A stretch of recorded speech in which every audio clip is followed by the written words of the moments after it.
Assalamualaikum warahmatullahi wabarakatuh. Biologi Mandua Kukar, kelompok 3, yang beranggotakan Anissa Bahti, Muhammad Dirga Asmianto, Nur Azizah, Rahmadi, dan Syafira Nurwidat As'ari. Di sini kami akan menjelaskan mengenai pertumbuhan dan perkembangan.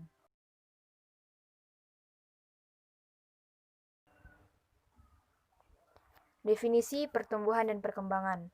Pertumbuhan adalah peristiwa perubahan biologis yang terjadi pada seluruh makhluk hidup, berupa pertambahan ukuran, volume, tinggi, dan massa yang bersifat irreversibel.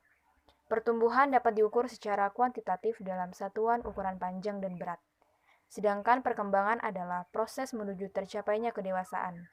Perkembangan tidak dapat diukur secara kuantitatif, tetapi dapat dinyatakan secara kualitatif. Proses pertumbuhan dan perkembangan tumbuhan dibagi menjadi 3 tahap, yaitu perkecambahan, pertumbuhan primer, dan pertumbuhan sekunder. Yang pertama, perkecambahan. Perkecambahan terjadi karena pertumbuhan radikula atau calon akar dan pertumbuhan plumula atau calon batang. Faktor yang mempengaruhi perkecambahan adalah air, kelembapan, oksigen, dan suhu. Perkecambahan dibagi menjadi 2, yaitu pertama, perkecambahan epigel. Perkecambahan tipe epigel ditandai dengan bagian hipokotil tumbuh memanjang. Akibatnya kotiledon dan plumula terdorong ke atas permukaan tanah. Contohnya kacang hijau, melon, jarak, dan kacang tanah. Yang kedua, perkecambahan hipogel. Perkecambahan tipe hipogel ditandai dengan terbentuknya bakal batang yang muncul ke permukaan tanah, tetapi kotiledon tetap berada di dalam tanah. Hal ini terjadi karena pertumbuhan memanjang bagian epikotil menyebabkan plumula keluar menembus kulit biji dan muncul di atas permukaan tanah. Contohnya kacang kapri, padi, dan jagung. Kemudian pertumbuhan primer. Setelah biji berkecambah, selanjutnya akan membentuk akar, batang, dan daun. Nah, pada bagian ujung akar, ada ujung dan ujung batang, terdapat jaringan yang sel-selnya aktif membelah secara mitosis, yang disebut dengan meristem primer.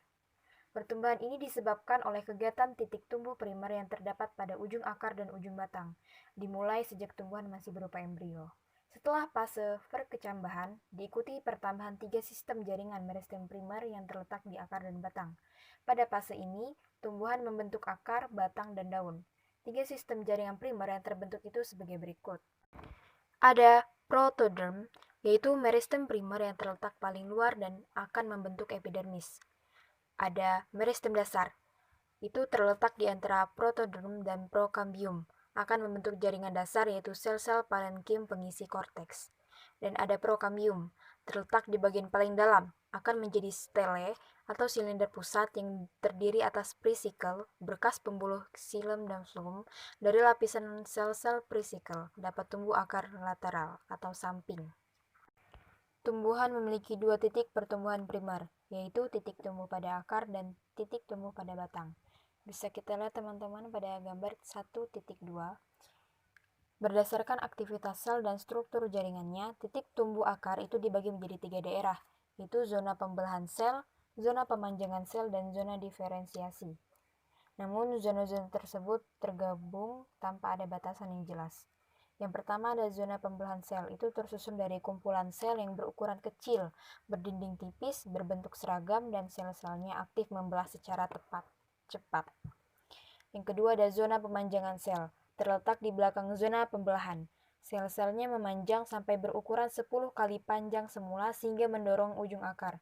Sel-sel penyusunnya tampak berbeda baik ukuran maupun bentuknya. Yang ketiga ada zona diferensiasi atau pematangan sel. Itu menunjukkan perbedaan bentuk dan ukuran sel-sel yang semakin jelas. Dinding sel mengalami penebalan karena terjadi penimbunan substansi material di bagian dalamnya.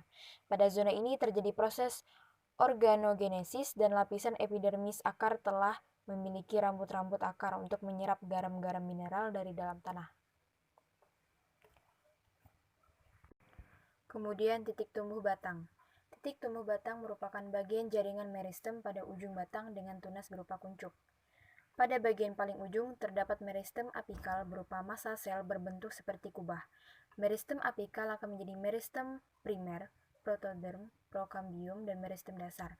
Pada sisi-sisi meristem apikal muncul primordia daun muda. Titik tumbuh batang tidak memiliki pelindung khusus seperti pada ujung akar, tetapi jaringan pembalut bakal daunnya berfungsi sebagai pelindung. Titik tumbuh batang dapat dibagi menjadi 3 daerah pertumbuhan, yaitu zona pembelahan sel, zona pemanjangan, dan zona diferensiasi.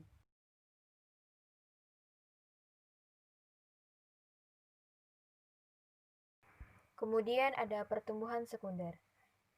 Jika kita perhatikan secara cermat, batang-batang tumbuhan di sekitar lingkungan tempat kita tinggal, dari hari ke hari bukan hanya semakin tinggi tetapi juga semakin besar. Nah, batang tumbuhan menjadi besar karena mengalami pertumbuhan sekunder. Pertumbuhan sekunder merupakan hasil aktivitas jaringan meristem sekunder, yaitu kambium pembuluh dan kambium gabus atau velogen. Jaringan kambium pembuluh terletak di antara jaringan pembuluh xilem atau pembuluh kayu dan pembuluh phloem, pembuluh kulit. Jaringan kambium pembuluh mudah diamati dan dibedakan dengan jaringan lainnya. Jika kita mengupas kulit batang, akan terlihat bagian kambium berupa lendir licin. Nah, pembelahan sel-sel kambium pembuluh terjadi secara radial, yaitu membelah ke arah luar membentuk phloem sekunder dan membelah ke arah dalam membentuk xilem sekunder. Bisa kita lihat pada gambar 1.3. Epidermis berfungsi sebagai pelindung, sehingga jika mengalami kerusakan akan mengganggu jaringan yang terdapat di dalamnya. Untuk itu, tumbuhan membentuk jaringan pelindung baru yang dihasilkan oleh kambium gabus atau velogen. Sel-sel kambium gabus akan membelah ke arah luar membentuk velum dan ke arah dalam membentuk veloderm. Ketiga jaringan sekunder velum, velogen, dan veloderm secara kolektif disebut dengan periderm. Pada tumbuhan tahunan atau perennial, pertumbuhan sekunder terjadi bertahun-tahun sehingga lapisan demi lapisan xilem sekunder membentuk kayu dengan formasi melingkar yang disebut dengan lingkaran tumbuh atau lingkaran tahun. Nah, pembentukan lingkaran tumbuh ini sangat dipengaruhi oleh musim.